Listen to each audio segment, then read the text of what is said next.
Evening, good evening. Welcome to Friday Night Live. What are we? The 9th of January, 2026. Wow, still sci-fi. All right.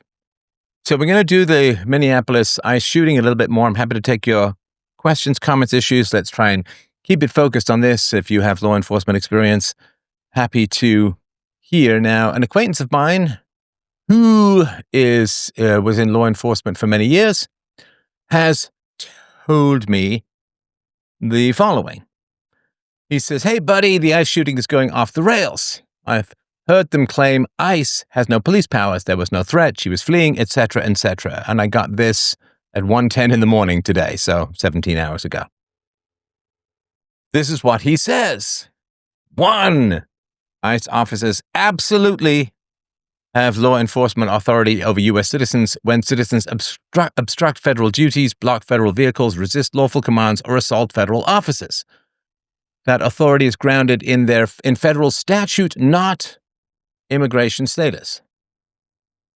There is no legal right to escape a lawful detention by using a vehicle, even if a detention will later challenged violent resistance or vehicular flight is not retroactively justified. Do not be a street lawyer. If you are arrested, then get thee to a lawyer.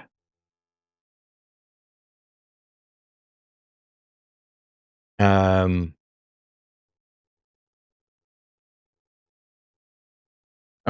Yeah, sorry, just checking something. So yeah, get to a lawyer and don't try and argue with the cop. The cop is not a lawyer. The cop is going to do what he or she perceives to be his or her duty and all of that. All right.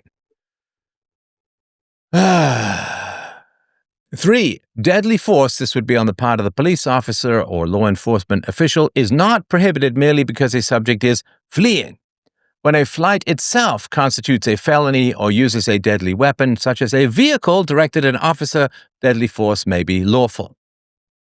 It's one thing to say, well, I'm fleeing and I'm running away. Now, maybe you can get away with that and so on. The problem is if you try to push, like let's say you're at the top of, every movie they have these stupid square spiral staircases, which is their big arty shot, right? So if you're at the top of one of those big spiral staircases and you shove an officer to flee, you've now assaulted the officer. And if he falls, he's probably going to die. So you are not just fleeing. You're not just fleeing. 4, he says, vehicles are deadly weapons under settled case law. Once an officer is struck or reasonably perceived imminent impact, the threat is no longer speculative. 5, officers are not required to retreat or step aside and hope for the best. Courts evaluate use of force based on the officer's perception at the moment of threat, not slow motion video analysis after the fact. Claims that federal officers were masked men with no authority or that deadly force can never be used during flight are inaccurate and inconsistent with Supreme Court and federal appellate precedent. ICE officers are federal law enforcement officers with authority to detain or arrest any person, including U.S. citizens, who obstruct federal duties or assault officers. 18 U.S.C. 111. Legal clarification. Deadly force is not prohibited simply because a suspect is fleeing. The U.S. Supreme Court has repeatedly held that deadly force may be reasonable when flight itself poses a serious risk to officers or others, including dangerous vehicle use. So you gotta just think about it for a moment. If someone has gunned a car, and we're going to talk about the video. I'm not going to play it, but we're going to talk about the video that just got released today. I mean, it's not even damning. It's case closed as far as I can tell. I'm not an expert, but it's what I see. So if you have, let's say, 2 people who are taunting the police officers, mocking the police officers, and refusing to obey lawful orders, and then gunning their car at a police officer, you've just crossed into no man's land. Not just because it's a lesbian wedding, but you have just crossed into no man's land. So now you're in a situation of desperation. So you're gunning your car at a police officer. I mean, I know he's an ICE agent, let's say police officer. You're gunning your car at a federal law enforcement officer.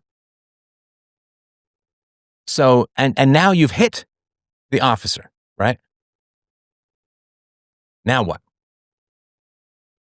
Well, you have, I guess, two women. I think the other woman, her wife, the victim's wife, got in the car and said, drive, drive, which was completely stupid, obviously completely stupid. That's an incitement to violence, I think. Obviously, I don't know, but I think it'll be all determined in the court of law. But now you have two hysterical women, not just because they're women, but because they have now escalated from being pouty social justice warriors who are kind of annoying to dangerous felons on the run. I mean, Thelma and Louise did not end well. So that is important. Dangerous vehicle use, if you're willing, but just think it through, right? If a driver is willing to ram a cop with her car, what will she not do? Ramming a cop with your car is just about the most retarded and destructive thing that you can do. What else might she do? Should she be on the run, right? She's going to drive carelessly. She's going to drive crazy. She's going to not have any particular restraint. Now they're going to be on the run, and they're going to implicate others. They could take hostages. They could go completely nuts. So you are not allowed to just assault and, oh, off you go. We'll just catch you later, right? They're going to switch cars. They're going to drive, again, said take hostage. Who knows? Who knows? Nobody knows. But that's sort of the entire point of the situation. Relevant cases: Scott v. Harris, 2007, Plumhoff versus Rickard, 2014, Molyneux versus Luna, 2015. Courts also do not require officers to retreat or rely on slow motion video analysis. That is a police officer whom I know.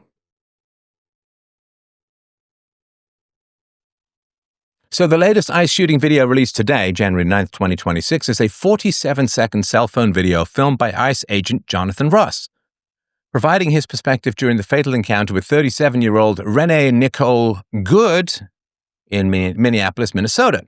This raw handheld footage, first obtained by Alpha News and widely shared and boosted by Trump administration figures, including J.D. Vance and other DHS officials, captures the tense sequence leading up to the shooting. It includes audible dialogue from Good, her wife, Rebecca or Becca Good, who confronts the agent while filming, and agents, along with background sounds like traffic, possible honking, and post-shooting exclamations. So, the video starts with Ross exiting his vehicle, the policeman, and approaching Good's maroon Honda SUV, stopped perpendicular to the street, blocking traffic. By the by, maybe just because I grew up as a total brokey, like totally broke. I talked about this in my personal finances show a couple of days ago. I'm really kind of fascinated. Maybe you don't have this fascination, but I do. Where'd you get your money from? This woman is out there in the day. She's not at work. She's got 3 kids. I've heard tell she's lost custody of 2 of them, but I haven't verified that. And they have a Honda SUV, which goes anywhere from $15,000 up to $40,000. Like, I don't know about you guys, but when I was broke, I couldn't afford a car, insurance, license fees, gas, maintenance. I couldn't afford what seemed to me fairly top-tier cell phones. I don't know. Where's the money coming from? And now her husband died, but I don't think it was a life insurance thing for various reasons. I could be wrong. Obviously could be wrong. But I'm always fascinated, like, where the hell do people get their money from? Not working. What are you living on? Anyway, so Officer Ross holds up his phone to film while approaching. As Ross walks past or around the driver's side, Good's window is down and she looks directly at him, appearing calm, smiling in some descriptions. Renee Nicole Good calmly says to the agent, "That's fine, dude. I'm not mad at you." Variations in reports include extensions like, "It's okay," or "I'm not mad." She may add something like, "Show your face," or similar in reflections or context, but the core is her reassuring tone. And of course, the guy's got his mask on. Why does he have his mask on? Because people are getting doxxed by these agitators, these fucking Bolsheviks. Not her, but the agitators as a whole. Ross continues filming the license plate vehicle without verbal response. A woman, identified as Good's wife Rebecca Good, approaching and filming him, confronts him. Rebecca Good, taunting, confrontational while following him. "That's okay, we don't change our plates every morning, just so you know, it'll be the same plate when you come to talk to us later," implying persistence or sarcasm about ICE's tactics. Now, I suppose they change license plates so that they can't be tracked, and that means that these guys are, I assume, activists who've been trained on how to avoid detection or follow-up visits or anything like that. So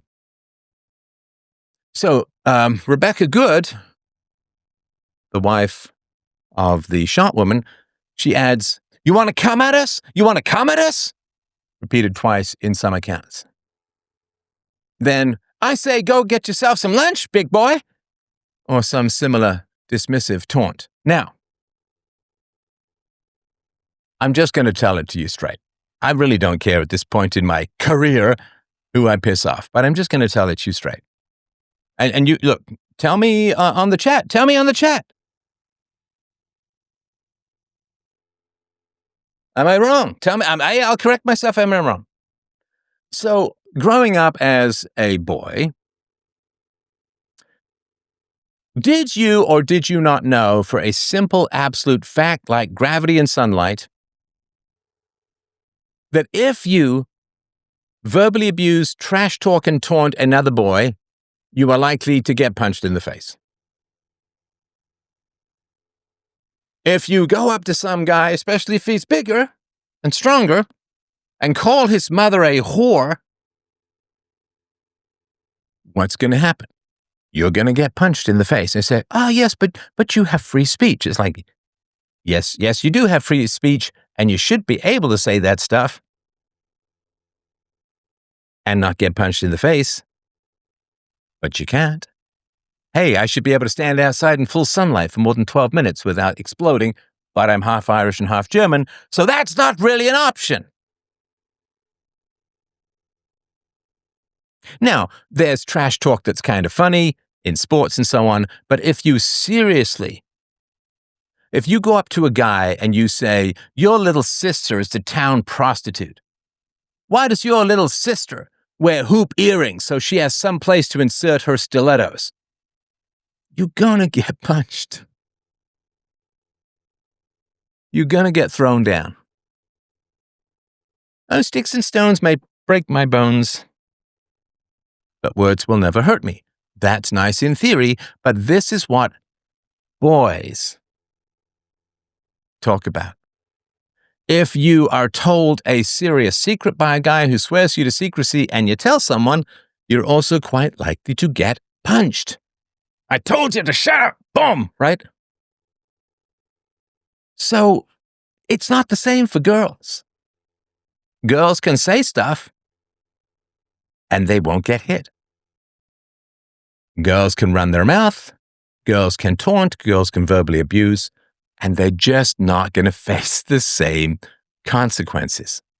A boy can say stuff to another boy, he's going to get punched. Or worse.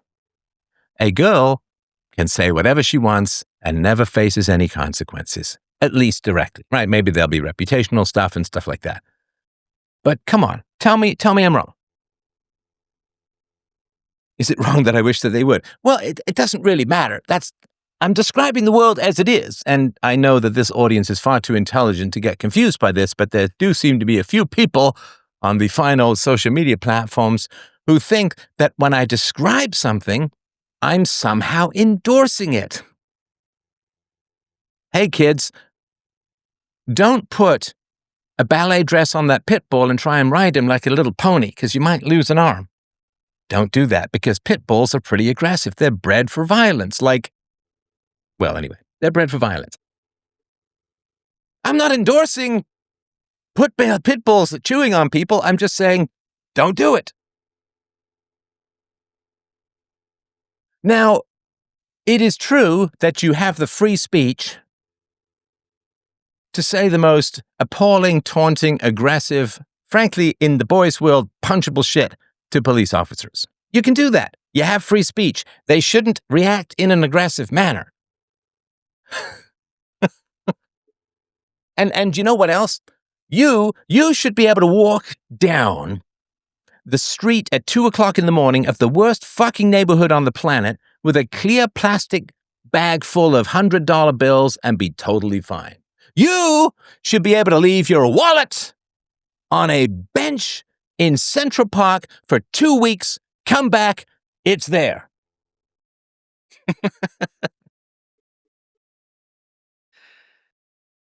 I did the shoulds. I don't know what should is.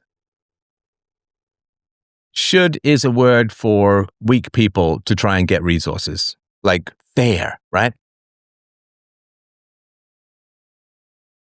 You should be able to go into a biker bar dressed in a tutu and pretend to kiss the biggest guy with a face tattoo. You should be able to do that. Should be fine. But don't, because we live in the actual real world. So why is taunting the officers a bad idea? Well, yeah, I get free speech and all of that, because you're signaling your absolute hostility and lack of respect to the officers. Right? Officers are just human beings in costume, and they're well trained. I get all of that. But if an officer comes up, right? Let's just take the scenario, right? An officer comes up and you're like, oh, is there a problem, officer? You put your hands like 10 and 2. I think I said 10 and 4 the other day. 10 and 2 on the steering wheel. Is there anything I can do for you? How can I help you, officer? What seems to be the problem? And he's like, give me a license and registration. You say, I'm just going to go over to the glove box. Is that okay? And you're polite and right. And then let's say, because if you've ever leaned over, maybe you hit the gas or whatever, and the car revs, right? Is he going to pull out his gun? No, he's going to be like, whoa, foot off the gas, bro. I'm like, oh, I'm so sorry, right?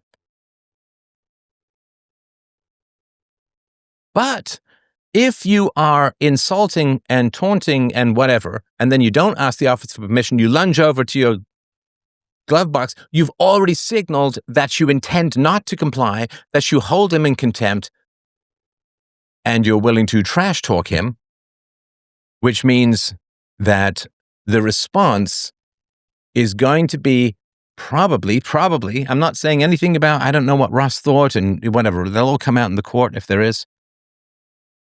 But if you verbally trash talk and insult and abuse people, then let's say that she was just trying to drive away, which is, you're not allowed to, and it's dangerous and stupid. But if they had been perfectly polite and the car had lunged forward, it would be less likely. But if they've already said, come and get me, and, you're the equivalent, whatever it's going to be, you're a racist Nazi or something, then the cops know that they're in a situation of aggression. And then when there are unexpected events like a car lunging forward, they're going to... So, look, ladies, if you want to go and put yourself out in the world as if you're a man, you better learn the fuck from men's experience, which is don't run your mouth when you're in a dangerous situation. Don't do it. Because the fact that you've run your mouth as a girl, as a young woman, the fact that you've run your mouth in the past is not an indication of how it's going to go. You ran your mouth in the past because you had the protection of being a woman in generally female situations. A woman can run her mouth at her boyfriend or her husband because she knows that if he hits her, which you shouldn't do, but then he's going to jail and she wins everything, she gets half the house. So you have a massive umbrella of protection by being a woman. Right? But you're going to need to start listening to men if you want to put yourself in a semi-combat situation, like driving an SUV at a policeman. Do not trash talk the cops. You have the right to do so. It's free speech. Just like I have the right to go and call someone's mother a whore. But it's going to be a response. You are showing your absolute negative, bad, hostile intent. And that's going to be a big problem. So Rebecca Good, the wife, you want to come at us? You want to come at us? I say go get yourself some lunch, big boy, or some similar dismissive taunt. Another ICE agent approaches Good's vehicle and orders her out. Other ICE agent loudly, get out of the fucking car. Right. So when people have signaled their hostile intent and they're interfering with law enforcement, I don't know what he meant by get out of the fucking car, but I assume he means you're under arrest. Now, the reason that you want people to get out of the car is because that way you can see if they have weapons. They could have something by the side of the, right, in the centerpiece, that big black void where everything falls down between the, like, they could have something in the glove box. They could have something in the little cubby in the door. They could have a weapon on them, right? So you want them to get out of the car if you're going to arrest them, especially if they've already expressed hostility. Good appears to briefly reverse or adjust, then turns the steering wheel. Reports describe it as turning away from the agent in some analysis or forward in others, and the vehicle begins moving. Agent Ross or nearby explains in surprise, "Whoa!" 3 gunshots ring out in rapid succession. The camera shakes or jerks upward, losing clear view of the impact. The SUV accelerates forward, crashes into parked cars or a pole, audible impact. Post-shooting, Ross is heard muttering, "Fucking bitch." Now, I've also seen people on X and other places, because it really is an idiot whirlpool when this kind of stuff comes in. Now, look, please understand, I'm not a guy who goes into these kinds of, I'm not talking from a lot of experience. Yes, I've been in some very dangerous situations over the course of my life. I worked with a lot of heavy machinery up north and almost got killed on at least 2 occasions. And I went, of course, to Hong Kong in 2019 and walked right into the tear gas and all that kind of stuff. And so I've been in some dangerous situations, but not hair trigger, should I shoot or not shoot situation. So just understand, I'm not speaking from any big kind of, well, look at me, SEAL Team 6 staff is not a thing. But I have been in dangerous situations where you've had to think really quickly. It's astonishing how fast this goes. Like when your adrenaline goes up, when you can feel the aggression coming, right? Because from what I saw, the woman, the woman who wasn't shot, the wife, gets into the car and says, "Drive, drive!" And of course, that saying seems pretty abusive. If you get into the car, there's a cop in front of, and he's crossing in front. I don't think he's standing there like, whoa. And you say, drive, and there's a cop in front, and she reflexively, like, why would you reflexively do something that someone tells you to do unless you've been in an abusive situation in the past? Don't know. I don't know. But if someone I don't know yells at me to do something, I'm not going to do it. But why would you automatically drive, hit the gas, right? If it's been an abusive relationship, that would make sense. And I can't imagine that a relationship where you're both out there taunting cops trying to do their job, I can't imagine that's a particularly healthy relationship. I also know that lesbian relationships have by far the highest rates of domestic violence of any relationship combination. It's not proof, but it would fit with the circumstances. So, people are saying, well, the first shot, well, that might be justified, but the second and third shots, and it's like, oh my God. Oh my God. The 6,000-pound car full of explosives, because it's got gas in it, right, is leaping at you. It hits you. The shot was through the front windshield, not through the side, so the danger wasn't past. Does anyone think in that literal split second that you're going to shoot once, not knowing if you've hit, right? I mean, it's pretty hard to see her through the windshield. You can see her smiling, though, and making eye contact with the officer as far as I can see. So it sure as shit looks like she knew he was there, saw him, and was not scared or panicked or frightened, but gave that kind of shit-eating grin that is uniquely aggressive. So does anyone really think that you shoot through that windshield in the glare, in the panic, in the moment, and then just what? Let me stop shooting and evaluate what's going on and see what's happened. You can't do that. I'm not an expert in use of force doctrine, but my understanding is you shoot center mass until the threat is neutralized. I'm going to shoot. Maybe I've wounded him a little, blah, blah, blah, blah, blah. You don't do that.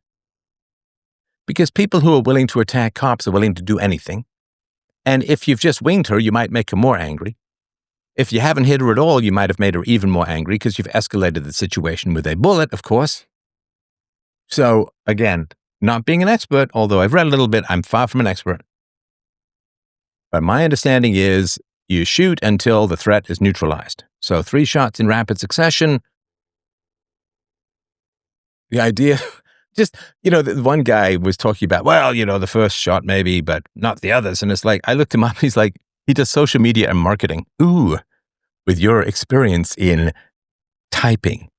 Maybe you get a little carpal tunnel. Why don't you tell me how a trained officer of the law is supposed to react to a giant car being driven at him by an activist lunatic? Having known, first of all, this guy has been dragged behind a car 6 months before when he was trying to make an arrest. He was dragged and got 33 stitches and got his leg mangled and all of that. And also there's been over 100 attacks on ICE by cars, right? Because this is what the Bolsheviks do. This is what the hard left does, right? Is they'll put women in the front lines so that they get their martyrs and they get their sympathy and so on. If you're doing something that a man is supposed to do, if you're going to put yourself in aggressive, violent, dangerous situations, to me, I no longer view you as female. Like, the deal was, we'll protect you. Don't go in the front lines. Just don't, we'll protect you. Just don't go in the front lines. That's all. That's all we're asking. But if you go in the front lines, I'm not viewing you as a female anymore because you're doing what men traditionally have done, which is fine.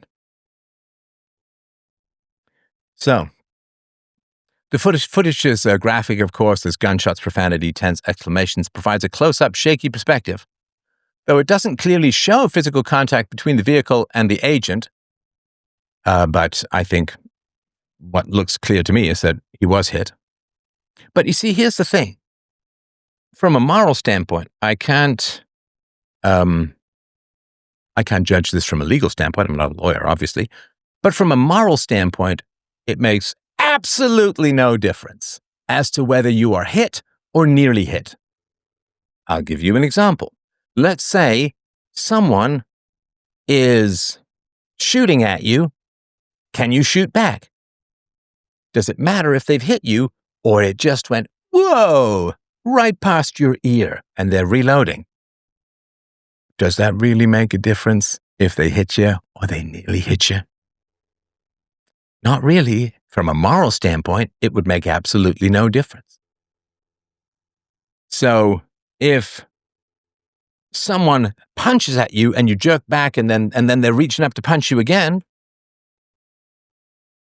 does it matter? I don't know. Hit or nearly hit, I don't know. From a moral standpoint, it doesn't make any sense, right? I just want to double check this because I did watch this a bunch of times.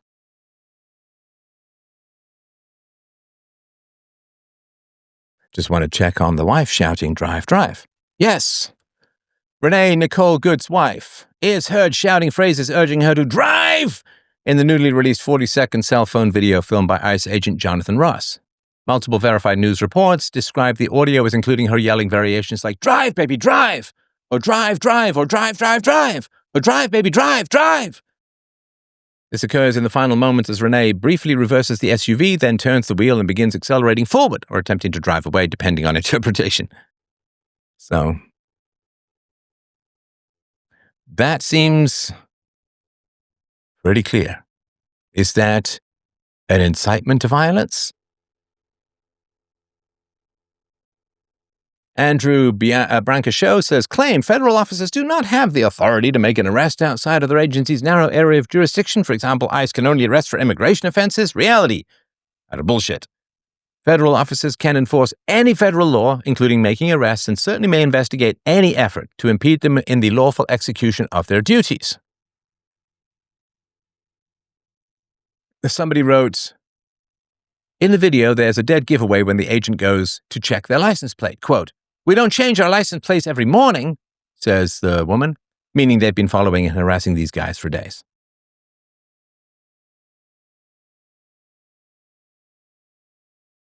Let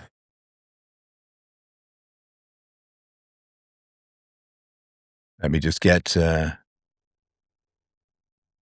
there's anything else that I bookmarked but wanted to mention.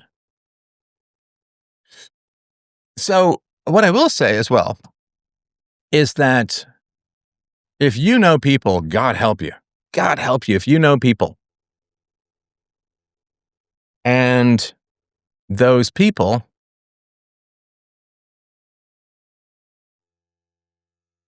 got it wrong. Oh, she was panicked. No, video is that she's not panicked. Right. Oh, it was a mistake. No, they were definitely following and taunting and so on, and they were activists, right? Because I think, from what I've read, I don't know for sure, but she seems to have lost custody of 2 of her kids. The last kid ended up going to the super woke charter school, and I'm sure that they got all kinds of whipped up into an anti-ICE frenzy, right? And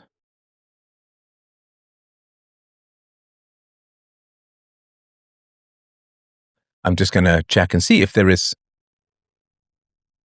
No, there is no verified evidence that Renee Nicole Good lost custody of her children. Right. Okay, so it doesn't look like. Older 2 children are living with their biological father, common in divorce situations, no evidence of forced loss of custody. Youngest child living with Renee and Rebecca at the time of her death, now in Rebecca's care with potential future custody proceedings possible due to family dynamics. Okay, got it.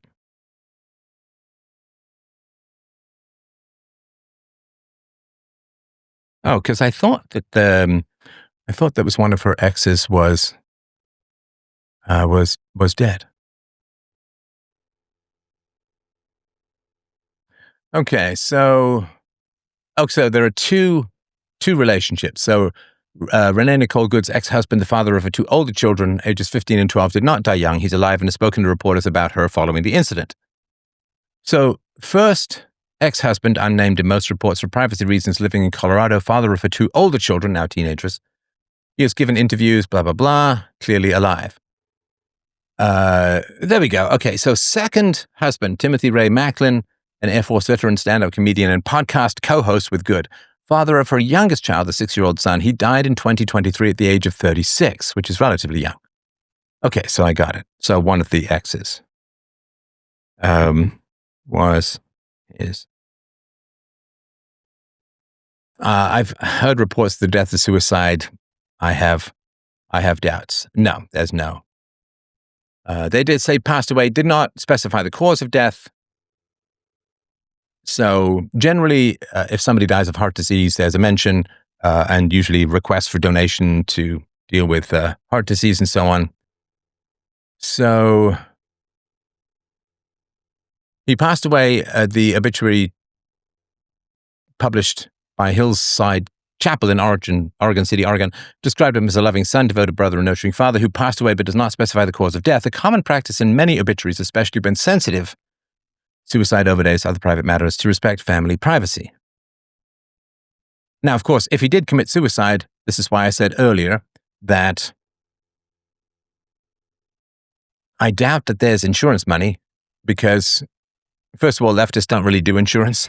And secondly, if he did kill himself, then you don't get insurance if you kill yourself because it has to be something unexpected and outside of your control.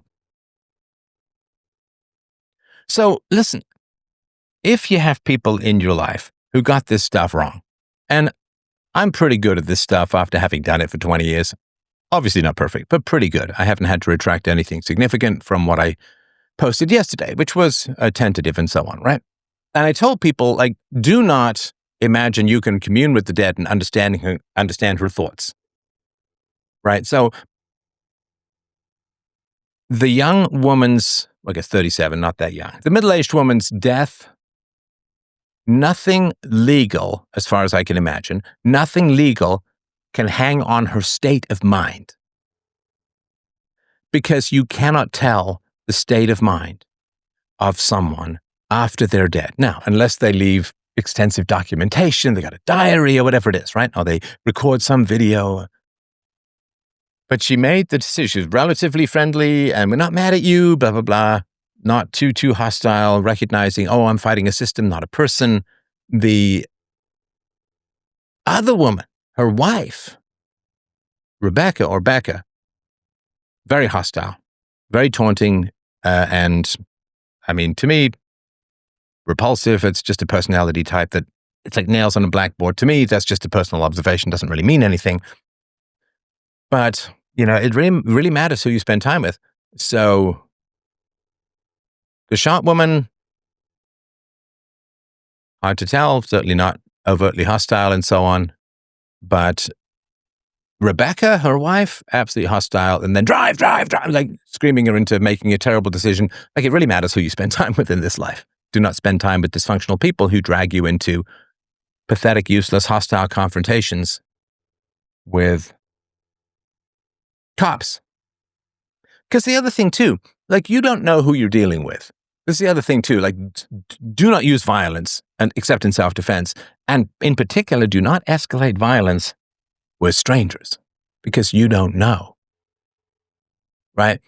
So let's say some guy, his whole life growing up, his father would beat the shit out of him and say, you're just a piece of shit. And boom, boom, you're just a piece of shit. And it's now, that phrase is imprinted in his brain like a trigger, like a Manchurian Candidate, like an MK Ultra, like a hypnotic thing, like a trigger word. And let's say you get into some verbal confrontation with the guy. You don't know his history. He's just some guy. And then you say, back off, you piece of shit. And then, should you be able to say it? Yeah, of course. Say what you want. But there are consequences. It's the old thing. This is going to sound ridiculous, but hopefully it makes some sense. For once. But when I was, throughout my childhood, I didn't even get a car till I was in my 30s. Or no, late 20s. So for like 20 years, I biked everywhere when the bus wasn't available. When I was sometimes I couldn't even afford the bus, so I'd just bike. I used to bike over an hour and a quarter to get to work and back. I biked when I was doing my graduate course. I was paying $275 a month for rent and utilities, and I lived on giant vats of pasta and on 2-for-1 Subway deals, and I couldn't afford a car, couldn't even really afford the bus. It was actually a pretty good time. I don't mind being broke. But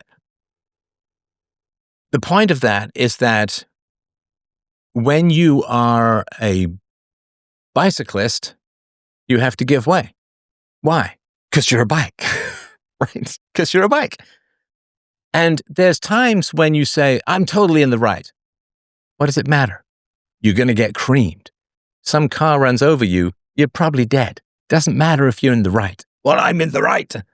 Maybe there was a lot of just decades of riding bikes and recognizing that you really have to check to see that the driver sees you, that he's going to, like, even if you have the right of way, there's no point going forward if the guy's playing video games with his feet and not keeping his eye on the road. Because, I drive like everybody's drunk and texting and having a seizure because people they just broke up with their girlfriend, their ears are ringing, they just got the worst news, they're driving to the hospital, they're totally distracted. Like, people can be bad drivers, and we've all done it from time to time. But recognize, being in the right, who cares? Who cares? What matters is being alive. And this idea of who's in the right and this, that, and the other does not. It's not how the world works. Well, I have the right to. Yeah, I mean, you have the right to go to a drug-addled Black Panther rap party and scream the N-word at the top of your lungs. You have that right. I don't recommend doing it. I think it's a horrible thing to do, but technically you have free speech. It may not be the best evening. It probably will be quite memorable for as long as your memory lasts. And it's like, but you have the right to. It's like, so this right stuff, I have no respect for it. I could have the right of way. Like, you ever have this where you're at a four-way stop, right? You're at a four-way stop, you're driving, and some car's just coming in real fast. What do? If you're a good driver, you wait and see if they stop. So I have the right of way. I was here first. It's like, that doesn't help you much if you get T-boned, right? You ever have this where you're at an intersection, some car's coming, and they have the signal on. And you think, oh, okay, well, it's fine for me to cross the intersection because they have their signal on. Yeah, like you've never left your signal on too long, right? So I say this to my daughter. Wait for him to slow down, and not just a little bit. I don't care if it takes another 5 or 10 seconds. You know what really takes a lot of time is recovering from an accident. That takes a lot of time, not 5 or 10 seconds. So, and she's like, but I have the right of way. And it's like, yeah, that's nice. Doesn't really matter when it comes to the realities of the world. So, I would love to know where this comes from, this money, all this money comes from.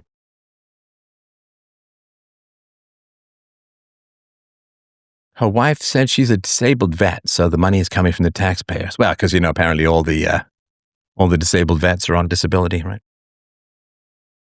Crazy. So if you have people in your life who got it wrong, who jumped to conclusions and said, oh, she was scared, she didn't understand, she this, she that, or whatever, right? Well, they're just wrong. Now, I don't know about you, but I consider this perfectly legitimate and perfectly essential to your actual self-protection. And if you want to chat about this, feel free to dial in. But it is perfectly legitimate. So when people get things wrong, it is one of the most foundational acts of love and affection and self-protection, which are all wrapped in together. When people get things wrong, you say, oh, you got it wrong. Yeah, you got it wrong. You got it wrong. And you want to see, you really, really, really want to see how they react. People who can't admit fault will shred your fucking soul into atoms. They really will. People who can't admit fault are narcissistic, abusive, selfish, vile, superior, manipulative. They'll gaslight you because I can't tell you, I have absolutely zero respect. In fact, bottomless. Bottom of Dante's Inferno, bowels of Hades contempt for people who cannot admit when they are wrong. You do not exist to people who cannot admit that they're wrong. Reality does not exist for people who cannot admit that they're wrong. All that exists to them is their own ego and vanity. And we can say, well, but as a child, they were punished for this. I get all of that. And we all have our trauma. We all have our childhoods and so on. I don't care. I'll give people until their early 20s. By 23, 24, 25, you're a half decade plus as an adult. You got to deal with it. I cannot stand People who cannot admit when they are wrong. So this, like COVID, although this is more clear, is a great way to check for sanity in those around you. People who cannot admit when they're wrong are demonic. They will destroy you. I'm not kidding about this. They will absolutely destroy your happiness, your confidence, your self-esteem. Come on. Tell me I'm wrong. Tell me I'm wrong. I'll get your comments in just a sec, right? But tell me I'm wrong. Ever been around people who just can't admit that they're wrong? It's sunlight to a vampire. They just can't do it.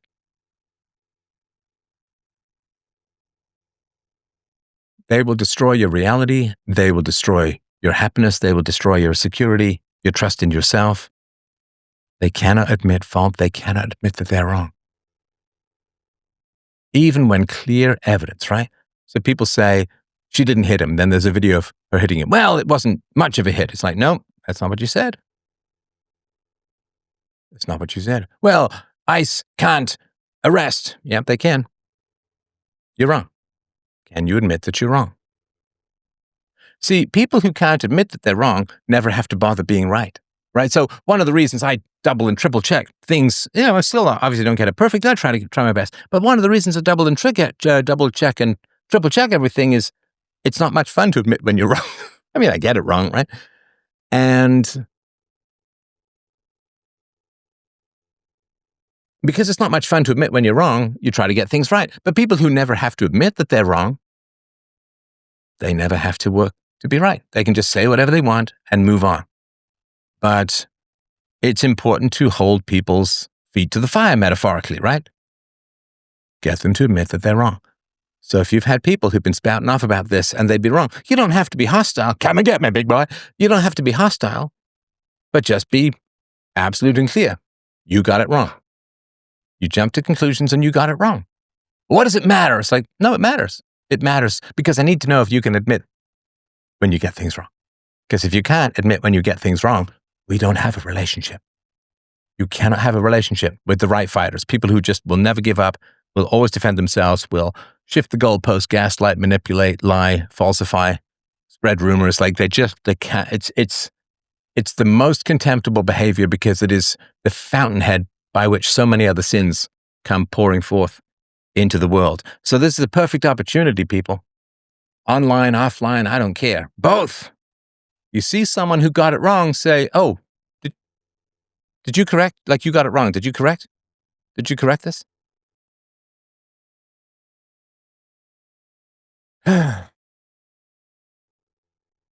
Don't have the people in. I'm telling you, man, do what you want. I'm just telling you. Your misery will be measured, distilled and defined by the number of right fighters you have in your life, the people who just can't admit when they're wrong. All right. Let me get to your questions. I'm also happy to take calls. I know it's a bit of a floppo of information. All right. Boom, boom, boom. I should have $1 million in my bank account. I should. Thelma and Louise joins Pretty Woman and Eat, Pray, Love as a demonic movie. Yes, demonic movies for women. Yeah, absolutely. Quite right. Yeah, light on, license out, courteous, deferential. It's not complicated. Yeah, I mean, I've had once in this show, I was interrogated in my own home by a cop for this very show. Not this very show tonight, but just bring out the evidence and talk, and it was all solved. Trash talking beforehand signals bad intent. Good point. Yeah, thank you. Kay says, I saw someone post about how we were witnessing a psychosexual drama where bored women want to be thrown around by big, strong men. 100% agree. Maybe. I've never really thought about this. Steph, any chance we will see mainstream media banned for radicalizing women to launch their cars into police officers? No, because the left likes it.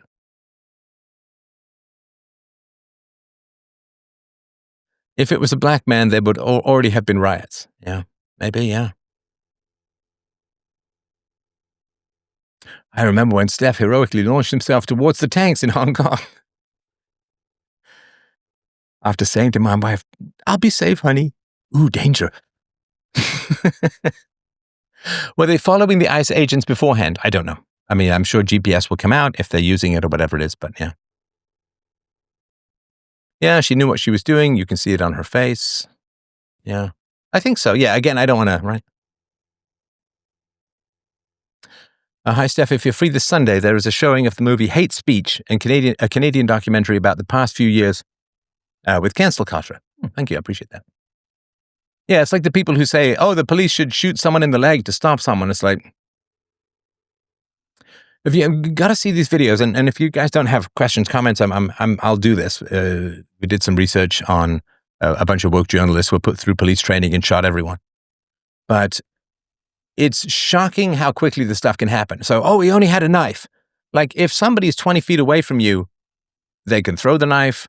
They can close quarters really quickly while you're trying to get your gun out. You can get stabbed 5 times before you can draw your next breath. Like, it's crazy. You can kind of see these videos online of just what happens to cops with somebody fairly far away, right?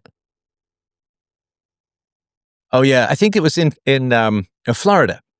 There was a guy injured 3 police officers, and they cornered him. I think he was resisting arrest, and they shot him 64 times. And the reporter said, well, why did you shoot him 64 times? He said, well, we ran out of bullets. In Canadian law, it does, unfortunately, but from a moral standpoint, not at all. Yeah, I'm just talking about morals. I'm not talking about the law because I'm not the law. Someone says, I can't explain how nice it is waking up each day knowing the left is losing a little more every passing hour. When the Greenland deal is made, the tears from the EU will be so sweet I might get diabetes. Hello, Bess. Also, if you're on Rumble, there's a tip jar. And of course, you can, tip me at freedomain.com/donate. Somebody says, really enjoyed the Truth About video. Such a good format. Thank you. I appreciate that. I'm going to check those numbers to see if it's worth doing again. Really enjoying this bike riding comparison. Yeah, that's why they call it defensive driving. Yes, there's no point being in the right and being in the morgue. I'm in the right. Right? The longer you drive, the more you see people below stop signs and stoplights new drivers may never have noticed. Yeah, that's true. That thought is on fire. Ooh, I'm on fire. People who can't admit they're wrong are weak. Oh, no, they're bullies. I mean, of course they're weak, but they're bullies. 50% of the population, I don't think that's true. I think that's unfair. Okay, let me ask you this. Of the percentage of the people that you've known professionally, personally, family, friends, whatever, right? Girlfriends, friends of girlfriends, of the people you've known in your life that you've had more than just a passing interaction with, what percentage of people, when they're wrong, say, ooh, I'm so sorry, I did get that wrong. Let me put out the correction. I do apologize. Here's what I'm going to do to make sure I don't get it wrong in the future. Like, what percentage of people admit openly and not by being cornered, but I found out this was wrong. I wanted to come and blah, blah, blah, right? Oh, they will do anything, pay any price, cut off any limb just to not admit that they're wrong. It's demonic. Yeah, it's demonic. It's vanity, right? It's the sin of pride. I can't be wrong. I am perfect. Nope. No, you're not God.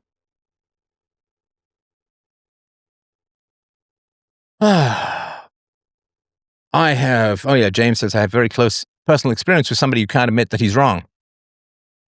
Sorry, blur it out for a moment there for me. It's not Steph, the guy I work with. It's Father. Yeah. Very happy to see you're back. You're a breath of fresh air. Thank you. All right, I can relate to this. I've tried to debate a coworker on politics. It's wild the tactics people who can't admit they're wrong will do. I feel the soul shredding. Oh yeah, it is. Just horrendous. So as far as the percentage of people who can't admit that they're wrong, like 80%, wow, 1 out of 5 people can admit that they're wrong. Good for you, man. You live in a pretty healthy clan. Somebody says, I saw a video where someone got shot 3 times, fell, then got up and continued charming. Self-defense experts have said that a knife is more dangerous than a gun at short range. Yeah, I think that's true. Do the Rumblers even tip or donate? Well, I've just found out. All right. Steph, I have a question about a tweet you made. You were responding to someone and said, paraphrasing, don't dictators violate the non-aggression principle? And that same logic does in America. So what happened in Venezuela happened to Trump. I don't know what you mean here. Can you elaborate a bit if you can? I don't know what's unclear about that. So let me ask you this. Do you think that the dictator of North Korea is, of course, the world's biggest open-air torture prison camp, do you think that he violates the non-aggression principle? Now, of course, all governments violate the non-aggression principle, but there's differences of degree. So Trump is not a dictator. Maduro was a dictator. I mean, he banned guns. He stole a bunch of property, billions of dollars worth of property from corporations and so on, raised taxes and so on. And so that's not right. So Trump is not a dictator in that way, and Maduro and those are. So I'm not really sure. I don't know if you're playing dumb, maybe trying to get me in trouble or whatever, but no, it's different. In my life, I can count those people who can admit that they're wrong on the fingers of one hand. I'm not going to show you the two fingers that I would use to count those people. All right. About 25 to 30%, increasing as I move in better circles. Wow. So between a quarter and a third of people can admit that they're wrong. That's great. So in a family gathering of 20 people, there's like 4 or 5. No, there's 5 or 7 who can admit that they're wrong. That's really cool. Kay says, it's embarrassing to admit, but I don't have ever admitted they're wrong. Ooh, I'm afraid you're wrong in your formulation of that sentence. It's embarrassing to admit, but I don't have ever admitted they are wrong. I have spent most of my life trying to help people see they are wrong. Huge waste of life. Oh, absolutely. Yeah, for sure.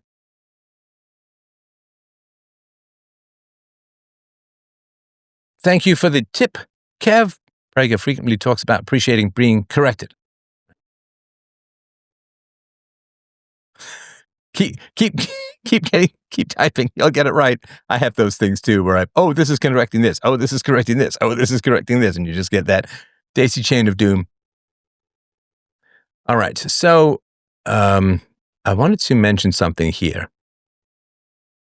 And I want to talk about the Reverend Jarrett Maupin, or Maupin, if you are not of the Francois persuasion. Reverend Jarrett Maupin, a civil rights activist in Phoenix, Arizona, had been a vocal critic of police use of force. Maupin led protests following the fatal shooting of an unarmed black man, Romain Brisbane, by Phoenix police. I think of police, big giant flaming wings, in December 2014. In response to his criticisms, the Maricopa County Sheriff's Office invited him to participate in a use of force training session using realistic scenarios to simulate the split-second decisions officers face. Now, how do you think that went? Oh, it's just easy. Shoot him in the leg. Don't shoot him if you have a hindsight. This is a fundamental question of empathy, right? People who have a split second to make a decision and you say, well, but I can watch the video 5 times slowed down and from different angles and so on. That's just not having any empathy to the person who's actually in the process of making that decision. Accompanied by Fox 10 reporter Troy Hayden, Maupin went through 3 force-on-force scenarios while equipped with a holstered training weapon. First scenario, Maupin responded to a report of a suspicious man encasing cars in a parking lot. Now, because I am streetwise with my home fellows from back in the day, 17th century, I think, casing cars refers to looking for cars that you can easily break into. Casing the joint. The joint refers not to Adam Kokesh, but also to a place you could steal from. So, responded to reports of a suspicious man casing cars in a parking lot. He approached, questioned the man, and perceived a threat when the suspect moved behind a vehicle and hit. Maupin fired, killing the unarmed suspect. Quote, right? Second scenario. Maupin dealt with 2 men fighting. One became confrontational, and the other rushed towards him aggressively. Feeling threatened, Maupin shot and killed the unarmed man. Third scenario. Maupin confronted a possible burglar on the street. He got the suspect on the ground and checked for weapons without firing, though the suspect turned out to have a concealed knife. After the exercises, Maupin expressed that the experience profoundly changed his perspective. He admitted, He hadn't fully understood the speed and pressure of these situations, which unfold in just 10 to 15 seconds. He emphasized the importance of complying with police orders to avoid escalation and planned to share this message with his community, advising people to comply now, complain later. You can look at the video Activist Critical of Police Undergoes Use of Force Scenarios, Fox 10 News on YouTube. All right. Numero. Exhibit A. Exhibit A. Exhibit A. Let me just see if there's any...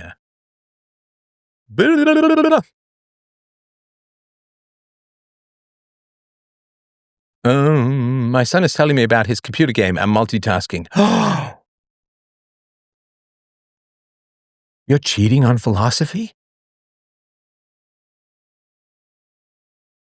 False, deceptive. All right. No, good. Enjoy. Do your parenting. Where do you think the inability to admit being wrong stems from? It stems originally it stems from being punished for admitting fault. Like, so you're raised by people who are right fighters and you can't admit fault. So if you say, in a dysfunctional family, if you admit fault, right, then you're forever the person who can't be right ever again. Right. So, I'm certain about this. Are you certain about this? Oh, you know what? I was wrong. I thought I was certain about this. Then any time you ever say anything that you're certain about, what is the dysfunctional family? Oh, are you as certain as this as you were certain about that one time 2 years ago when you were totally wrong? Right. So you just can't admit fault because it's weaponized against you. And then you become an asshole. You do it to others, and then you're done. Right. Okay, says parents that don't admit they are wrong and bully you for having preferences. Parents that don't admit they are wrong and bully you for having preferences or needs. Yeah.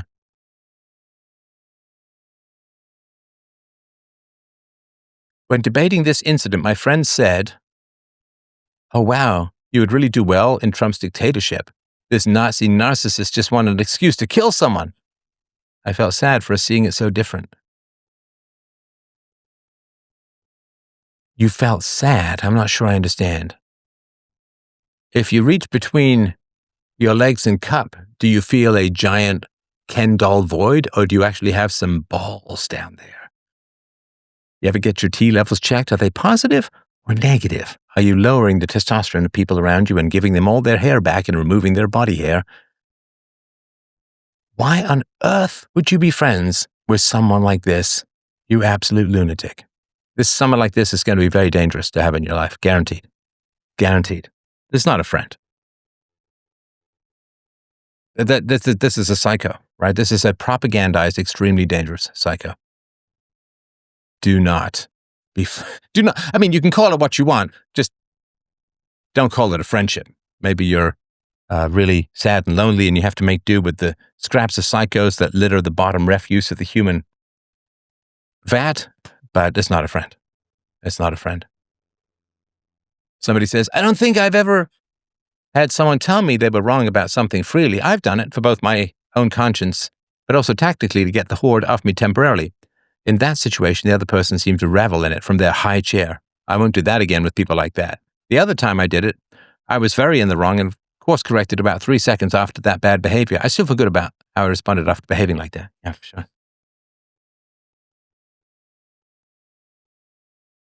What can I even say to that? They seem to have drunk the corporate media Kool-Aid. No, they're just a hateful person with no sense of empathy or curiosity. All right, federal agents training with reporters 2021. In July 2021, reporters participated in a 6-hour use of force training session. Boy, that would be a long live stream. Hosted by the U.S. Bureau of Alcohol, Tobacco, and Firearms and Explosives, also known as a fantastic party in the South. ATF agents at a police facility in Randolph, the Reindeer, Massachusetts. No, that's Rudolph. The session included legal briefings on standards like reasonable force under Supreme Court rulings and simulator scenarios where participants used a projected handgun to respond to threats. Reporters fired excessively, often continuing to shoot after the suspect was down. One fired 6 additional times. This was attributed to physiological responses like tunnel vision, fight-or-flight adrenaline, and delayed reaction times, factors that can lead to multiple rounds being fired rapidly, up to 5 per second, right? Right? It's our hunter instincts, right? Some lion is charging at you. You keep attacking until the lion is in the dirt. Participants gained insight into the gap between public perceptions influenced by TV depictions of single-shot stops and reality where threats can escalate in a quarter of a second. They emphasized evaluating incidents from the officer's real-time knowledge rather than hindsight, fostering greater understanding of police stress. Let's go to Shasta. Shastafarian Shasta County Activists Training 2015. Members of the Shasta County Citizens Advocating Respect, or SC-CAR, civil rights group formerly known as Shasta County Citizens Against Racism, underwent a 3-hour police use of force training in Redding, California, led by Sergeant Casey Bokovich and other officers. That's a great cop name. The group had been critical of local policing, and the session aimed to build understanding through education rather than live-fire drills. They reviewed penal codes, case law, examples Graham versus Connor, dashcam videos of real confrontations, including canine deployments and vehicle takedowns, and no-shoot simulator role-plays.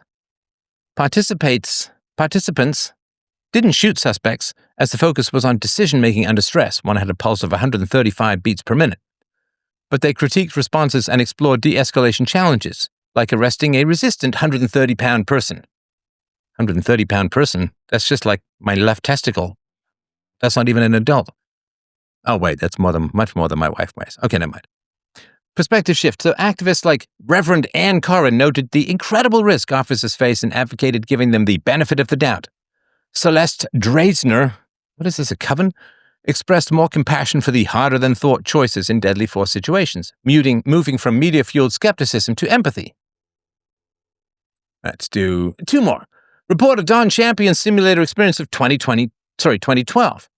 7 News reporter Don Champion, participated in a shoot-don't-shoot simulator training with Denver police, guided by TI Training's Todd Brown, to experience the life-or-death decisions officers make. In one, he interviewed a suspicious man and felt the urge to draw his weapon. In another dark warehouse break-in, he shot a man who pulled out what appeared to be a gun, but it was a staple gun. A replay variant showed the same setup with the real gun, underscoring the need for constant vigilance in compressed timeframes. Champion highlighted how simulators reveal the rapid pace of threats, with Denver officers training annually on this to refine instincts. 2017, reporters and officials at Boynton Beach police training. Reporters, city officials, and the Boynton Beach mayor, sounds like a giant bouncy castle, joined a use of force training at the Boynton Beach Police Department in Florida, involving chaotic, noisy scenarios with bulletproof vests and simulated guns to mimic high-stress environments. One reporter shot a man who had discarded his gun and then fired at an unarmed person, later regretting the intensity. The mayor shot in perceived self-defense. A Palm Beach Post reporter fired 13 times amid flashing lights and confrontation, as shown in playback. Participants called it eye-opening, well, not for the dead people, and lifelike, again, not for the dead people, noting it would shape their future reporting on officer-involved shootings by providing context on decision-making under pressure. And James, great research. If you could put the links to those, you can review them at your leisure. But of course, you don't have any leisure because you're far too busy making money to donate at freedomain.com/donate. All right, let's see what else we got. Bum, bum, bum, bum, bum, bum, bum, bum, bum. He's an old childhood friend. I want to save him. You can't save him. You cannot save him. Go look up Yuri Bezmenov and what it means to be disillusioned, to be broken. No amount of contrary information will save him. He's broken.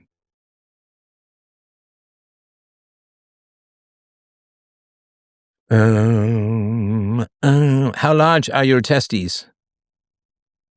Well, not that I ever would, but if I wanted to show them on screen, I'd have to be on Mars. There's just not a fisheye lens. People seem to be tearing the ICE situation as if it's a road rage incident. I don't know what that means. Tearing? Please check your spelling. Treating. A road rage incident, yeah.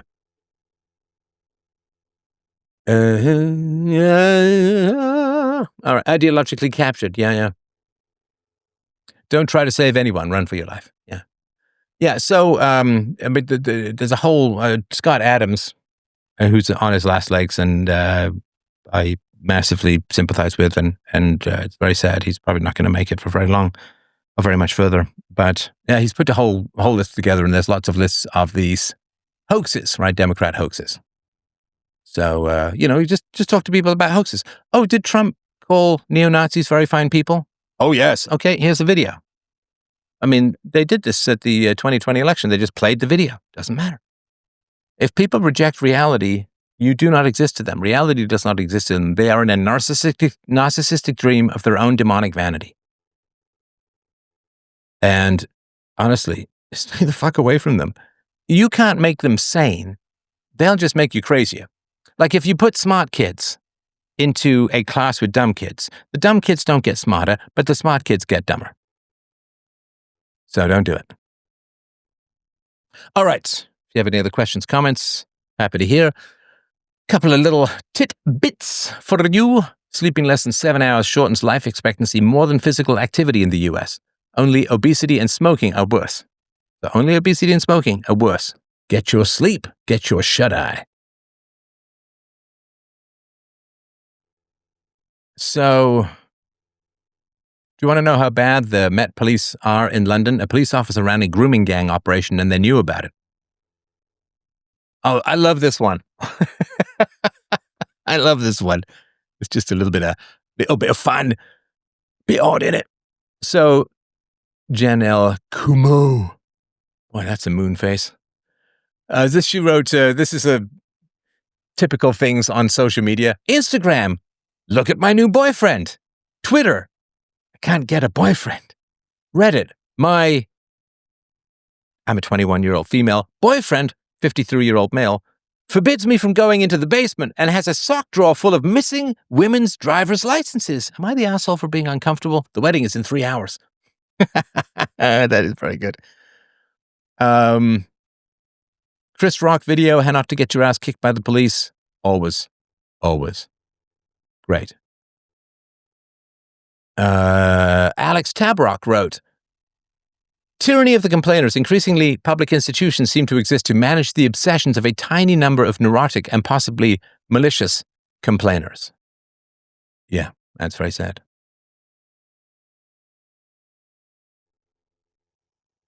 This was Morgan. Not Lescan, Morgan. Let me just slither you into my canal of eeriness. I can't click on my iPhone. There we go. What's on your mind, my friend? Sprechen Sie up, muten thee down. Mic check. Yeah, go ahead. Hey, Stefan. So I read your Universally Preferable Behavior book. Really great book. Thank you. I would like to understand and agree with your argument. However, I'm having some difficulty following the argument. So I think this is easiest to see in the discussion of rape, how the principle of don't rape follows as a universally preferable behavior. So I will attempt to summarize your argument, and you can please correct me. So you start by assuming, in order to reach a contradiction, that one should rape. No, hang on, sorry, but a proof that's based on an assumption is not much of a proof. It's like saying my business plan, okay, assume we make money. It's like, no. So assumptions don't really work. So I'm sorry, I don't mean to nitpick about the word, but it's kind of important. So can you try it again without using the word assumption? Because I worked very hard to not have assumptions in the book. Oh, so I was taking it as a proof by contradiction, right? If you assume something and derive a contradiction from that assumption, okay, got that's it. a good argument structure. So I think I misunderstood, and that's on me. I think I understand what you mean. So if we assume that somebody makes the argument that rape is universally preferable behavior, does it lead to a self-contradiction? Is that well, yeah. So I'm attempting to summarize your argument. So like if we were to say that one should rape, then No, it's You not. know, No, it it's not. Hang follows. on. UPB is not one. UPB is rape is universally preferable behavior. Okay, right. So if it is, then there it is a situation where one not people can't do the right thing. You know, if you're right, you got two men in a room, they can't both be raping each other at the same time. Okay, hang on. Um, So that's physically true, but what about logically? So imagine this scenario. You're a cop, not an ICE agent. You're just a cop, right? And you get a frantic call from a woman who says, "I'm being raped." Right? And you go there, and there's a man there, and he's kind of confused. And you say to the woman, "Is this the man who's raping you?" And she said, "Yes, but I want him to. I want him to rape me." Is that a crime? well, what she's saying can't be true, so it seems like she is committing some kind of crime there. Well, okay, but it's not the crime is not rape. So rape by definition is asymmetrical. It's one person who wants to have sexual activity and the other person who very much does not want to have sexual activity.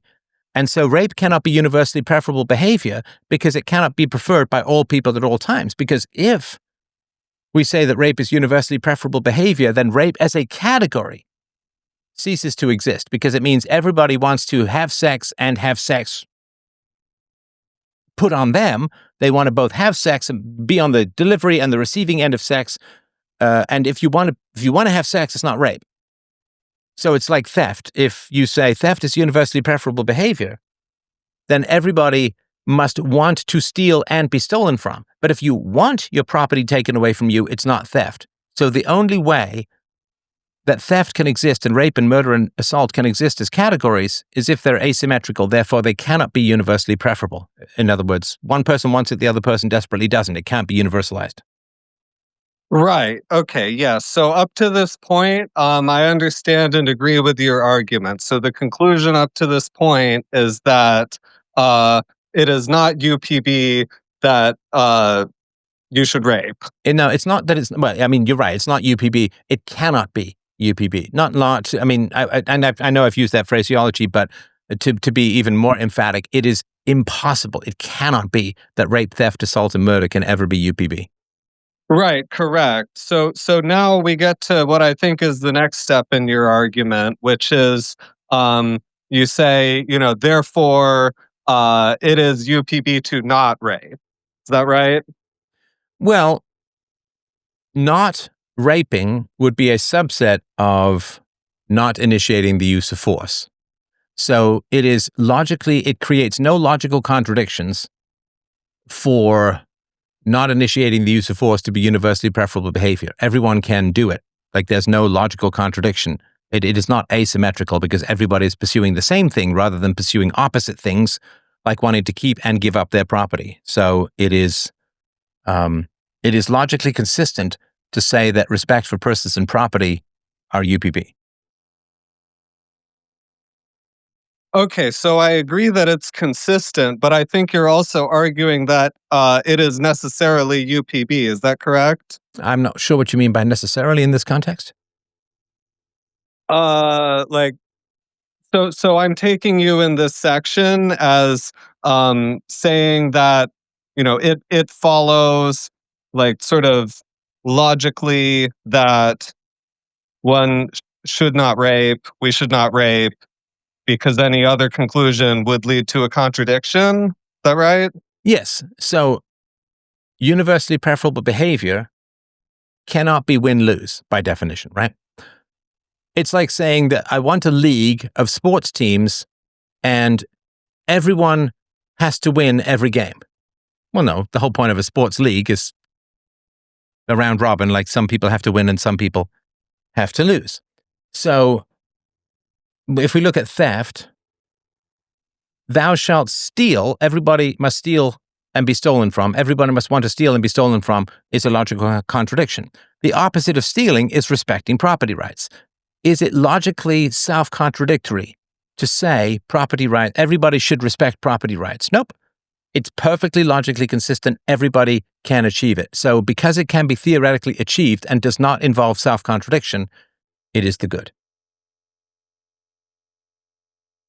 Okay, so I guess my feeling, Stefan, is there might be some other possibilities that were not accounted for in this argument. Um, like, just to give, like, a weird one, like, maybe, we could say, you should, not rape somebody taller than you. You should always and only rape people shorter than you, and maybe that wouldn't lead to a contradiction. Well, no, because that would be a contradiction. So, is a human being defined by height? Uh, no, let's say no. I'm not sure what No, that that's not a means, let's but say no. Is a short person as much of a human being as a tall person? well, yes. Okay, so it wouldn't make much sense to say, and I'm not accusing you of not making sense. I'm just giving you the sort of counter argument, and I appreciate the questions; they're really good.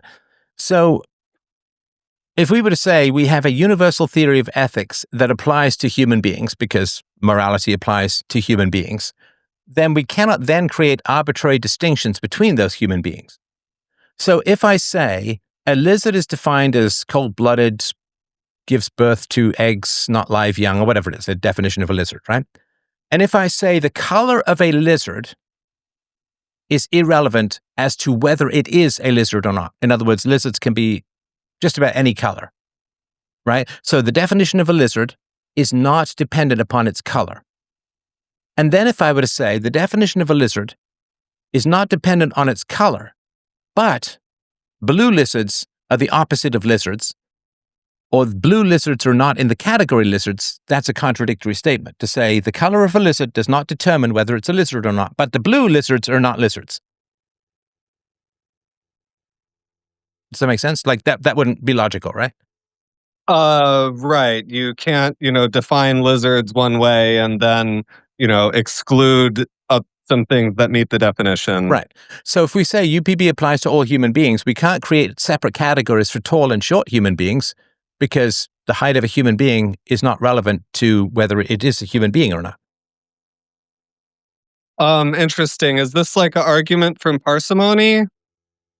No, it's just a logical argument. If you say a lizard is defined by X and not color, then you can't create opposite categories within lizarddom based on color. And if you say a human being is a human being regardless of height, then you can't say, well, here's universal moral rules for human beings, which are the opposite based on height. The tall person can rape the short person.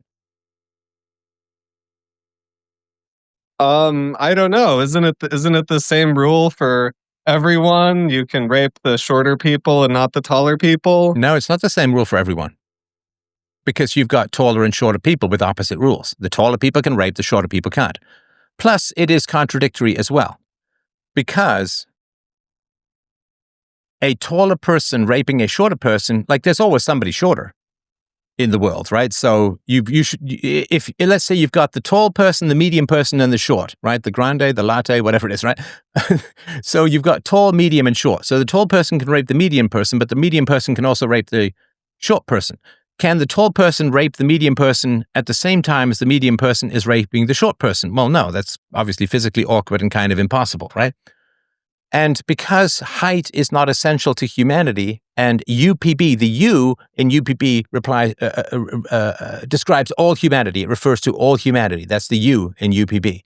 So we can't say the height of a human being is irrelevant to their humanness. UPB applies to all human beings, but taller and shorter human beings have opposite rules. That's not logical. Okay. I think this is like helping me to understand how you're applying these ideas. I guess like No, the no, no, third no. It's not. alternative. Hang on. It's not how I'm applying the ideas. It's what makes sense logically. It's not just me, my personal. Well, I like to if we change this angle or whatever. It is logically not. It is a logical contradiction to say UPB applies to all human beings, but tall and short human beings have opposite moral rules. Okay. So Stefan, to be honest, I'm not convinced that it does follow by logic. Okay, hang on. And No problem. just No problem. for Hang for on. Sorry context to interrupt. here, No. Stefan. So I'll try again, right? So let me ask you this. If I'm a physicist and I say all matter has the property of gravity, right? I say all matter has the property of gravity, right? But carbon atoms possess anti-gravity. You can see that's a contradiction, right? Can a thing not have gravity and anti-gravity? Nope. Okay. The word anti to me does not suggest logical negation. No, hang on. Okay. I mean, if I say all matter has gravity except carbon has no gravity, is that logically contradictory? That is a contradiction. Fantastic. Okay. So if I say that all matter has gravity and I say carbon has no gravity, why is that a contradiction? Because carbon is matter. Right. So I've got a category called matter, and I cannot create arbitrary opposite categories within a larger category. That is like, think of the big circle, right? We've got the big circle called matter, and we got a little circle called carbon. And I say, in the big circle, of which carbon is one, inside, all has gravity, but carbon, which is inside the circle of all matter has gravity, has no gravity. So in the same way, if I say UPB applies to all human beings, then I've got a big thing. And then I say, but there's taller people that the opposite rule applies to. It's exactly the same logical problem.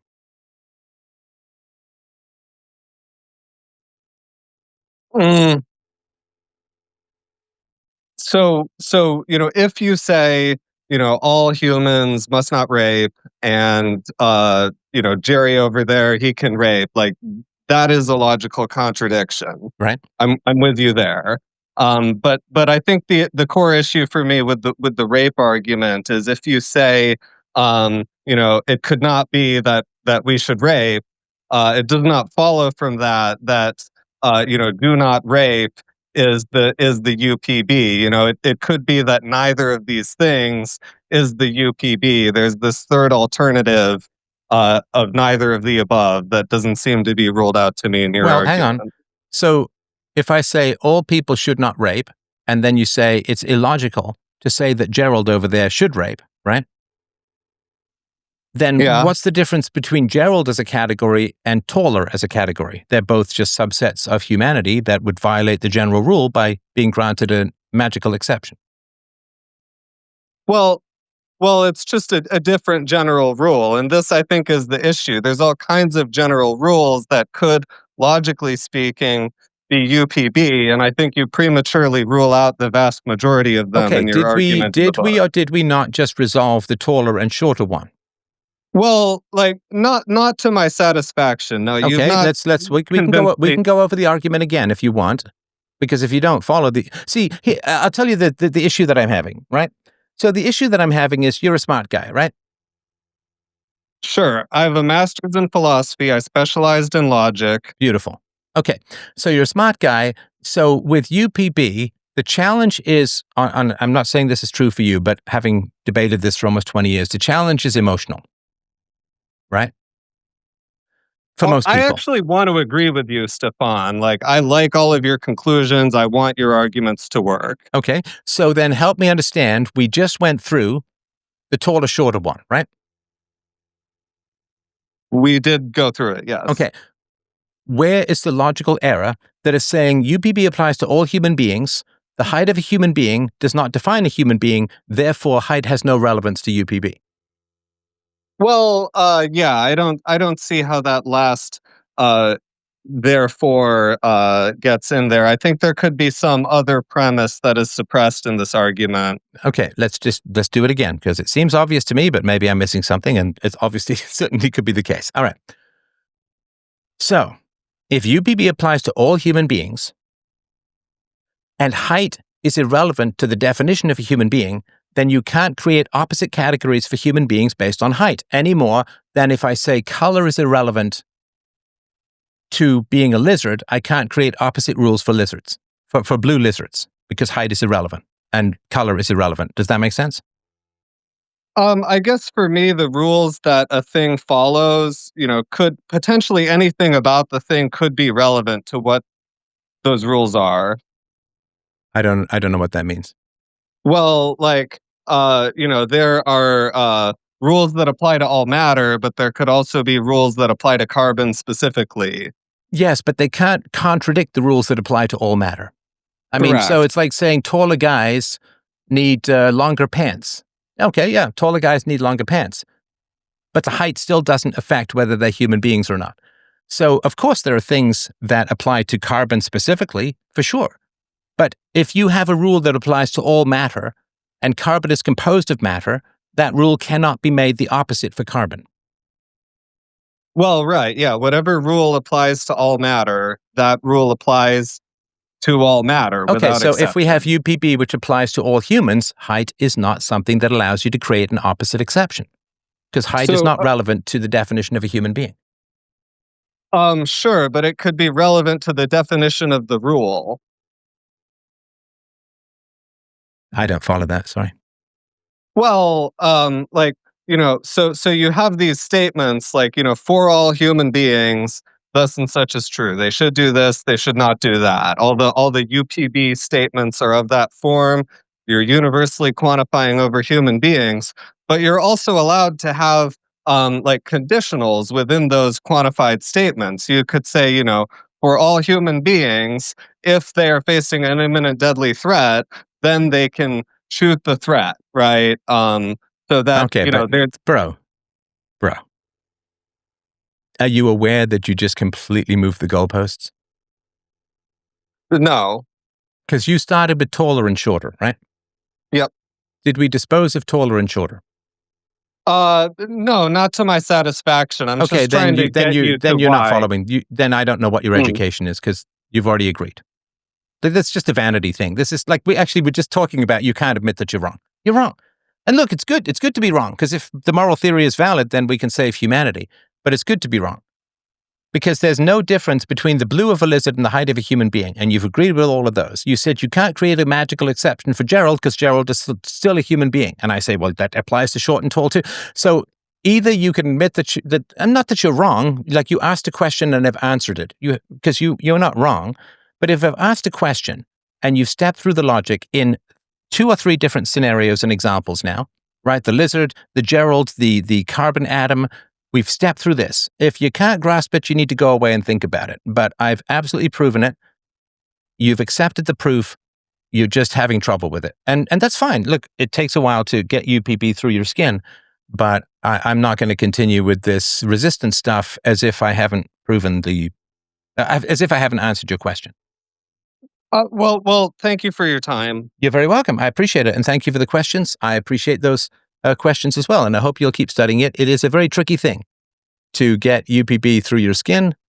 But yeah, that's that you cannot have a general rule for humanity and say, I'm going to create an opposite rule for tall or short people because it is a general rule for humanity. It would be like saying, well, all humanity is carbon-based life forms except for tall people who are silicon-based. Like that just doesn't make any sense, right? If it's a silicon-based life form, it's not a human being. And being a tall person doesn't mean that you have opposite properties from every other human being. But no, great questions, great comments. I really do appreciate that. And, oh, yes, that's right. Oh, that is right. I am coming up. I'm coming out. I'm coming out into the world, my friends. I am coming out. Let me just get the website because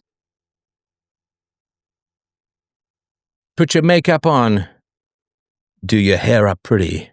I'll meet you in March in Atlantic City. All right, let me just see what we got going on here.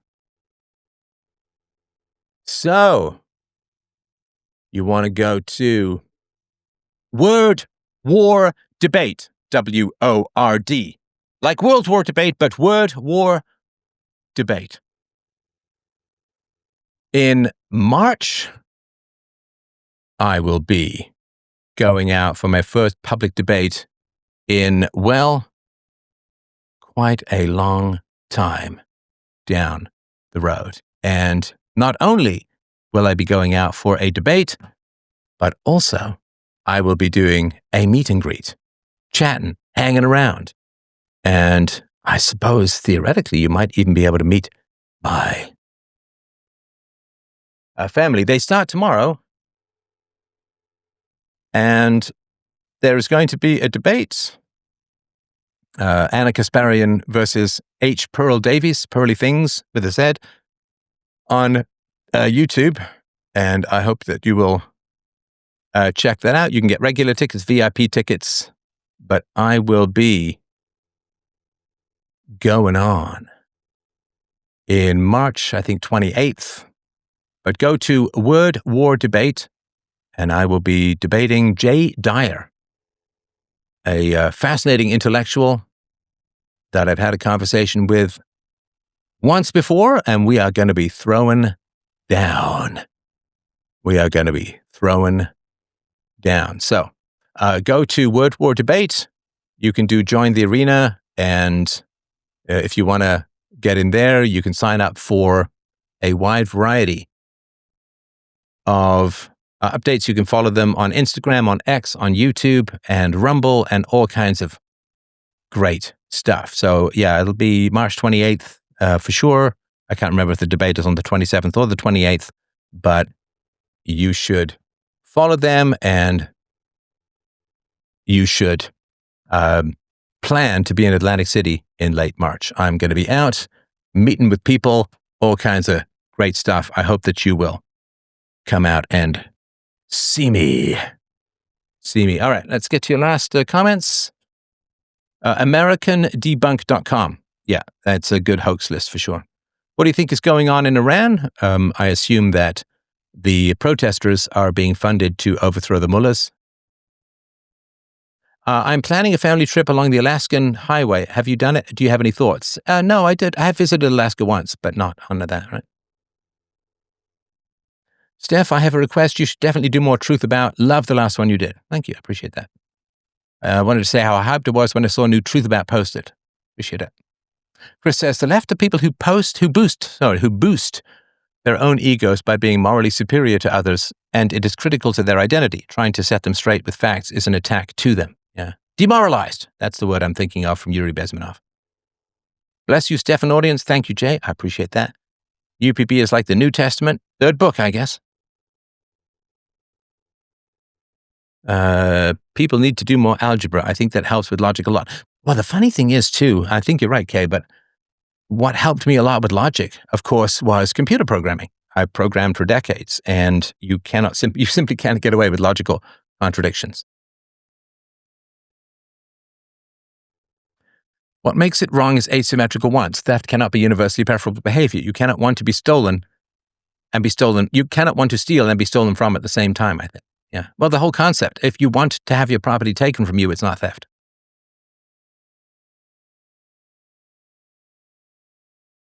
God bless you all, agnostics, atheists, and Gnostics all, sending you good vibes. Good, good, good. Remember not to drive at police.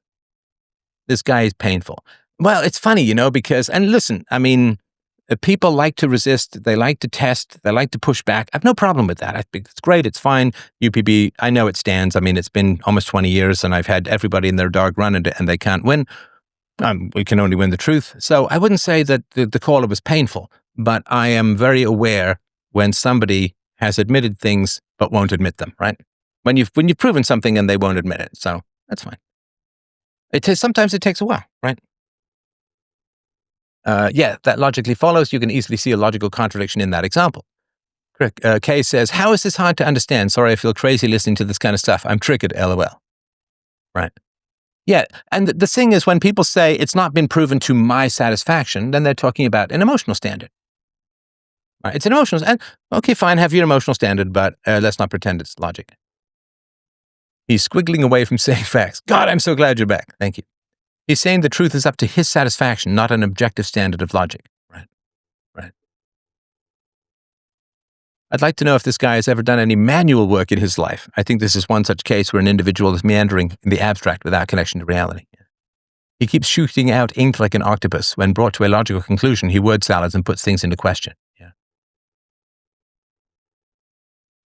Yes, and that's why Steph might ask questions about the person's history, like family relations, to see if there's past experiences, learned behavior that interferes with logical reasoning. Well, I did do that. So I said to the caller, and again, I appreciate the caller calling in and enjoyed the conversation, because it's also, I think, helpful to see when it's worth continuing a conversation, when it's worth not continuing a conversation. But I did say, look, there's emotional barriers to learning UPB. It's like, no, I have no emotional barriers. It's like, okay, well then there's nothing to talk about as far as that goes, right? I think he's talking about changing rules in the context of a game or something. Yeah, but that's not how logic works, right? As you know, right? Great show. Free Domain remains timeless in its purity and simplicity of presentation. P.S. I was wrong. I've been wrong. I was on a wrong spree so extensive last year, I stacked up as a wronger Manjaro. Oh, I stacked up a wronger Manjaro? Wronger Manjaro?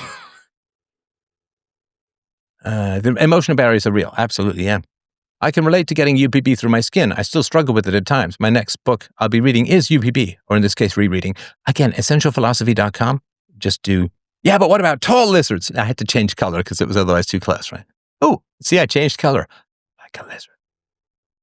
I did not see a question above. World War Debate. Yeah, worldwardebate.com. Yeah, for sure. Not to be mean, lovely, he asked, and props for daring to ask things live. Yeah, it's great. Right. I think there's a lot of, quote, smart people with endless, quote, education who literally don't have a self-dialogue or can't just sit with thoughts or a thought and come to their own rational conclusions. People want to King of the Heap game with Steph and go mad in the process, yeah. I want to listen to this, but I gotta hear the truth about the ICE shooting. I miss your step-by-step, no fuckery takes. Thanks, Eddie, I appreciate that. I'm not convinced that the caller was a good faith arguer. Well, he'll go back and he'll think about it, and if he'll come back, I don't think so, but we'll see. Topic. We don't have the topic nailed down as yet. Yes, he did move the goalposts and did not accept the logical conclusions, even after assenting all the way to the conclusion. Yeah. Anna versus Pearl. Yeah, on feminism. Yeah, for sure. I don't have a topic. And by good faith arguer, it's not essential that he even know that he's not arguing or debating in good faith. Yeah. So when people when people shift the goalposts without mentioning it, that's usually bad faith debating, right? How do we get you back to Australia, mate? Interesting. You are my hero, Steph. You are awesome. Sending you pep to your step. Well, thank you. I appreciate that. Some of the best training for logic comes from manual labor, computer programming, and economics. Yeah, very true. Steph, the book Death by Socialism by J.M. Rock is a good read. Thanks. I'll check it out. Chris says, Steph, I think it's terrific you're back on YouTube. I was a regular viewer when you had over 500,000 subs. Oh, kidding, I had almost 1 million. Careful, though, they still kill channels that cover certain topics. Yeah, for sure. Steph, in the past, you've talked about your daughter leaving home and going about things on her own. In this massive housing bubble, do you expect your daughter to buy a home in this environment? Bro, she's 17. She's 17. You're going to buy a home. Let's see here. Wow, Steph read one of my incoherent ranting run-on sentences, and now it's carved into the history of philosophy forever. I'm not kidding about that. People will be studying this for thousands of years. What are your top 3 favorite movies? Good question. I suppose if I had to do it off the top of my head, Room of the View, Fight Club, and Jaws. All right. Thank you, everyone, so much for your lovely topics tonight. freedomain.com/donate to help out the show. Still trying to dig myself out of a half-decade of financial nuking from the powers that be, so if you could help me out, freedomain.com/donate. Don't forget shop.freedomain.com for your merch. Don't forget peacefulparenting.com. Please, please, please share the book. Also, the novel The Present is now available in print form. Just go to freedomain.com/books, go to The Present, and you can purchase it there. Wait! Oh, you're saying I'm fat now? You're saying I've got too much weight? And what else? Oh, yes, freedomain.com/call. If you want to book a call-in, you can do that. I've got a follow-up question. All right, Monsieur Goldstein. On my deathbed, I will tell the joke about the Me Too movement. That would absolutely get me nuked. Not the Seventh Samurai? No. The print books did turn out well, yes, and thank you to our good friend Zimph for that. I still owe you. I'll pay you. I'll pay you tonight. Sorry, I still owe you some money for that. I love your book, The Art of the Argument. No, you don't. Just kidding. Thank you. I appreciate that. artoftheargument.com. On the topic of home ownership, isn't it more ideal to have a multi-generational property? Maybe, yeah. Maybe. Can't wait to read your novel, The Future. It's a great book. And Disillusion is also great as well. Okay. Sorry, you're going to have to email me the topic. I have not seen it and has not come back. All right. Enough vamping. Have a great night. freedomain.com/donate. Talk to donors Sunday morning. Peace out. Love you guys. All the best.